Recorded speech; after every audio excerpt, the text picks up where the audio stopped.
Maithili express की शानदार प्रस्तुति। खुशी रिकॉर्डिंग स्टूडियो बलुआहा। दीदी के देवर तू हूँ दछ की ये गारी रे, होठा वाला गछ हमर रस से भारी रे। दीदी के देवर तू हूँ दछ की ये गारी रे, होठा वाला गछ हमर रस से भारी रे।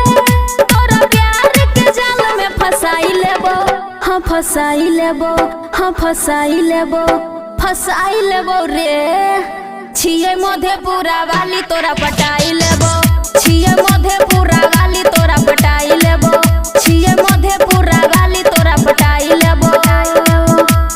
दीदी के देवर तू हूँ दछ की ये गारी रे, होठा वाला गछ हमर रस से भारी रे। दीदी के देवर तू हूँ दछ की ये गारी रे, होठा वाला गछ हमर रस से भारी रे। तोरा प्यार के जाल में फसाई लेबो, हाँ फसाई लेबो, हाँ फसाई लेबो, हाँ फसाई लेबो रे। छिए मधेपुरा वाली तोरा पटाई लेबो, छिए मधेपुरा वाली तोरा पटाई लेबो, छिए मधेपुरा वाली तोरा पटाई लेबो। डीजे सुमित सतीश रैना, सुमित सतीश रैना, सुमित सतीश रैना।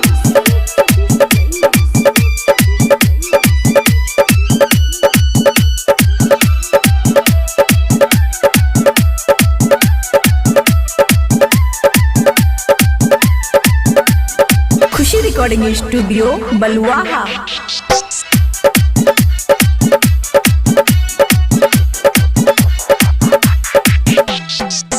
कोई दे तो पागल तोरा हमर समाइल,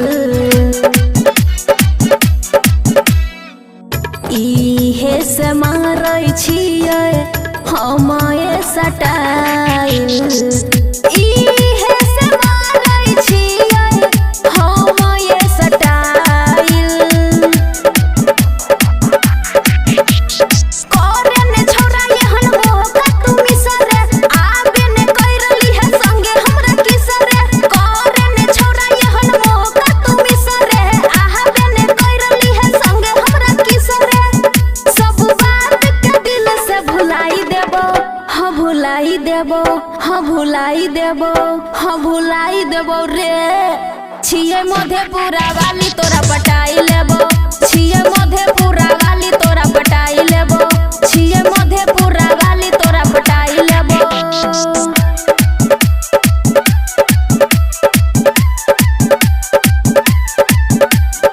खुशी रिकॉर्डिंग स्टूडियो बलुआहा।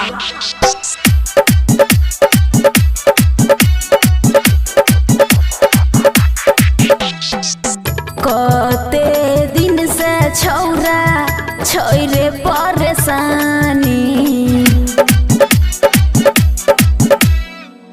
आवे ने कर दियो तोरे नाम जवानी, आवे ने कर दियो तोरे नाम जवानी। राइटर जीतन तू सुन लेने बात रे, आवे ने धर ले दीपाली के साथ रे। राइटर जीतन तू सुन लेने बात रे, आवे ने धर ले दीपाली के साथ रे। सब लोग से हम छुपाई लेबो, हाँ छुपाई लेबो, हाँ छुपाई लेबो, हाँ छुपाई लेबो रे। छिए मधेपुरा वाली तोरा पटाई लेबो, छिए मधेपुरा वाली तोरा पटाई लेबो, छिए मधेपुरा वाली तोरा पटाई लेबो। खुशी रिकॉर्डिंग स्टूडियो बलुआहा।